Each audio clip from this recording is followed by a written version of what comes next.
What's going on, everybody? Welcome to a nice little segment we like to call Just the Tip, where I am going to be giving you tips and tricks to most strongman events, things that I have found successful to help me succeed in competitions and in training. So today we are going over the Yoke Walk. Now, I know typically I've been known for my log press in the past, but this is one of my favorite events. Not to toot my own horn, but toot.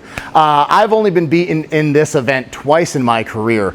I've beaten guys like Nick Best, Adruna Savickas, all of the best at this, and you know, it's one that I really love. I feel like there's something so empowering about just carrying something heavy on your back and moving as fast as you can. So to start, when we talk about the Yoke Walk, first thing we have to go over is footwear. I know many people might not think that it is that important, but when you're walking with such heavy loads on your back, you have to have something that's going to be supporting your feet, not giving too much cushion, and you're able to transfer the energy from the ground through your body to be able to stay stable the entire time. Now, I like to use more minimalist type shoes, something that has a very thin sole, and not much ankle support, because I want my foot to be able to move while walking. I like to be able to feel the ground through the bottom of my foot, and I feel like I have control over my foot when I'm walking in shoes like this. I've seen some athletes use shoes along the lines of Chucks, and some use things like construction boots as well, because they do like that ankle support. Biggest thing that these shoes have in common is that they all have a sturdy base, and there's not much cushion in the shoe. Having cushion is going to there's going to leave a little bit too much room for error in terms of lateral movement in the foot and the ankle. So rolling the ankles, supinating the feet a little bit is all going to be things you come in contact with when wearing shoes that have a little bit of cushion. After we look at footwear, now we can get into the actual event. So bar placement on the yoke. I'm going to turn around so you can see where I place the bar on my back, but on your back, right at the base of your neck, you have the C7 vertebrae. What I like to do is go just below that and have the bar sit right on your traps. So I'll get into the position, and that's where we want to be. So just under C7, having the bar sit right on your traps is a really, really comfortable position. Hand placement on the yoke. We want our hands to be out on the uprights of the yoke. I see some people bring their hands here like a back squat. What that's going to do, though, is it's going to leave a lot of variability for the yoke to be swaying side to side, and you're not going to have much control over the implement. So when we get our neck position, we're going to get under the yoke. I like to grab the sides of the yoke, have my thumbs on the inside, because what my arms are going to do when I pick up this yoke is I'm actually going to be pushing out against the uprights and then driving my elbows forward. And what that's going to do, one, it's going to stabilize the uprights so we're not moving side to side while we're walking, but it's also going to be carrying the momentum forward during the carry, which obviously is where we want to go. We don't want the yoke swinging back and forth as we're trying to walk forward. It's going to cause a lot of shearing force on the spine, increasing the chance of injury, but it's also just not that efficient. So we get our hand placement, whatever feels comfortable. I see some people up a little higher, some a little bit lower. Whatever feels good on the shoulders, that will work. We get under the yoke, find our positioning for our neck and our back, and then we're set with the upper body. Now we have the lower body portion of the yoke, right? So we have our hips, knees, and feet.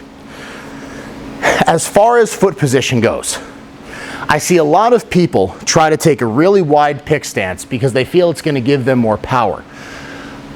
While that may make the pick easier, what that ends up doing is it makes you, the athletes, their first few steps after you pick up the yoke, you can't walk with your feet out this wide. So what you have to end up doing is you take a couple of steps in, and you can see my torso moving side to side naturally when you have weight on the yoke.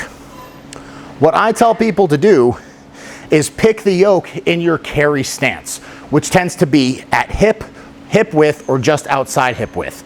That's where we naturally walk, because when we move with the yoke, we want all the motion coming from our hips. We don't want to see any twisting or lateral bending from the torso, and want our upper body to be completely rigid.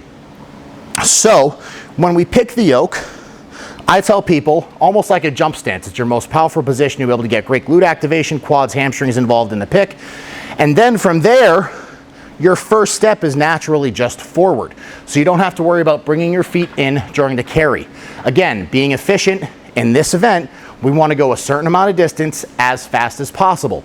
So if we can shave a couple of seconds off because of the pick and having to move our feet inwards to get up to speed, we start in our walking stance and we can get up to speed a little bit quicker. The last thing we need to talk about is the height of the yoke. General rule of thumb is when the weight is loaded on the yoke, you want anywhere between 4 and 6 inches of clearance from the ground to the bottom of the yoke. That's going to give you enough confidence to be able to start moving quickly, but also enough clearance off the yoke, off the ground, to where you're not having to do a full quarter squat to get the yoke off the ground. Now, if the yoke is too low and it starts swaying and you're bouncing the ends off of the yoke off the ground, again, you're just working against yourself, causing more friction, and that's just more things you have to battle instead of making this movement efficient and smooth. So when you take an empty yoke, get into your position. Again, we're pushing out against the uprights, stabilizing our core. My feet are in my carry stance. We get our hips underneath, we pick it up. Right there, I'm about 6, maybe 7 inches off the ground. And that's my comfortable yoke height. That's where I like to carry, because again, as this thing gets heavy, we get shorter. So as we're loading 800-900 pounds on this thing, we're naturally going to be a little bit closer to the ground every time we pick and carry the implement. That's just the pick of the movement. And then we have to actually get moving. The biggest thing when carrying a yoke is not to take too long of steps, because doing that is going to lead to increased variability of losing tightness in your hips and your core.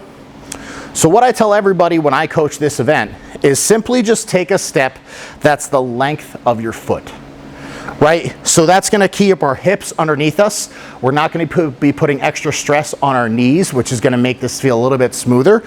And we're having quick turnover of the feet. Short, quick steps is going to get you up to speed quicker. Once you're comfortable with the weight on your back, then you can lengthen the stride a little bit when you're going for that final push at the end of the carry. But having smaller, quicker, controlled steps is going to allow you to brace your core more effectively, keep your hips nice and tight, making sure we're not twisting or lateral bending side to side, and we're going to be able to get up to speed a little bit quicker. It's going to make for a more efficient carry, a faster carry, and get you these event wins. Now, as always, make sure you check out all of my sponsors down below in the description, and make sure you tune in for more Just the Tip videos. And until next time, power through.